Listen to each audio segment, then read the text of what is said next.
Hello and welcome to another Anthem Basics. I'm Dante and today we're going to run through the basics of the initial javelin you'll be playing, the Ranger. We're going to start by giving you a brief breakdown of what the focus of the Ranger is, then break down all its abilities and mechanics on how it intends to achieve that. So the reason we're starting with the Ranger before the others is that it will be the very first javelin you play. This is what you'll be using to play through the tutorial, and in your first couple of missions in the game before other options become available. That doesn't mean that it's easier or worse than the others, just the most standard of the archetypes. With that said, each javelin has its own focus that guides the general playstyle and purpose of the javelin, with its gear tailored to this style. These broad strokes should help you decide what fits your playstyle the best, and what is the best option for a mission. The Ranger's focus is single target, so if you're looking to burst down individual targets rather than hordes of enemies, the Ranger is for you. That's not to say that it can't do that, but it especially shines at taking down tougher targets, such as bosses and special enemy types. So how do the options of the Ranger support the jack-of-all-trades, master of single target style?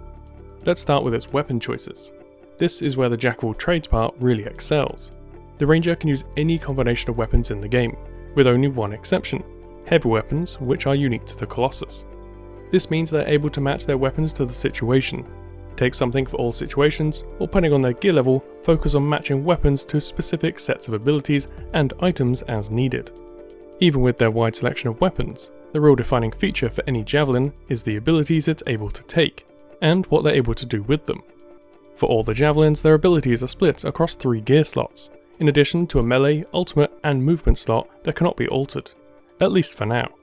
For the Ranger, their 3 changeable slots are grenades, assault launchers, and their support slot.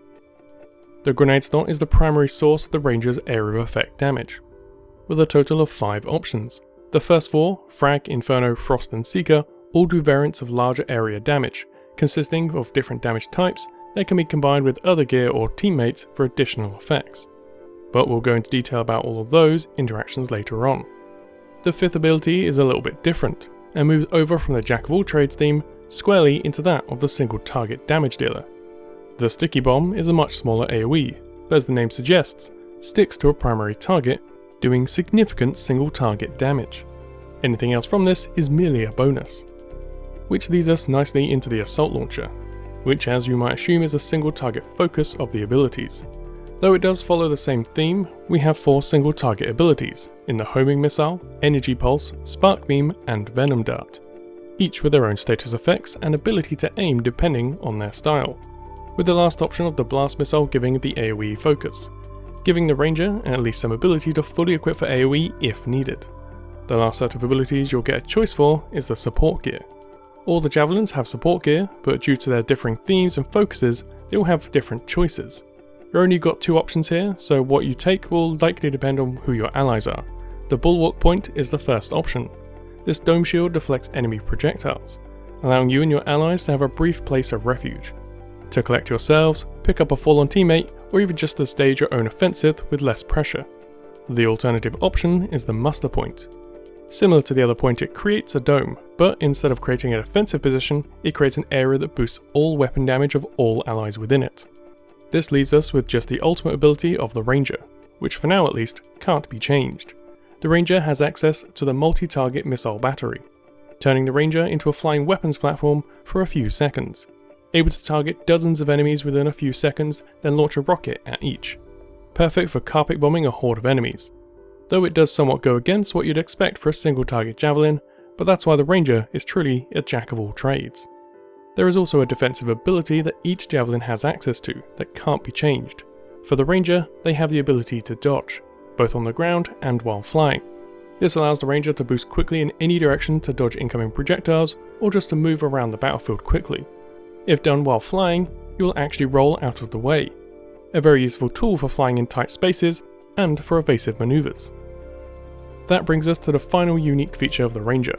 One of the key mechanics of Anthem is to apply status effects to enemies, such as cold, fire or acid. When under these effects, each javelin is able to create what's called a combo by using explosive damage, which is indicated on any item or ability able to do so. What makes this unique is depending on what javelin triggers the combo determines the outcome. For the Ranger, this is where their single target profile really shines. When they trigger a combo, they will do incredibly high single target damage to anyone under that status effect, making them uniquely equipped to take down boss mobs and armoured enemies. That sums up all the basics you need to know for the Ranger. As for how to create loadouts and build your own javelin for the endgame, I'll be covering that in its own video as a specific topic. Coming up next will be the Colossus, the true monster and my personal favourite of the javelins. If you've got a question about the Ranger or any of the basic videos, be sure to leave a comment in the section below or message us on Twitter. If you enjoyed this episode of Anthem Basics, be sure to leave us a like, provide your requests below, support the channel by subscribing and using the bell to be notified of future content as it goes live. And until next time, I've been Dante, thanks for watching.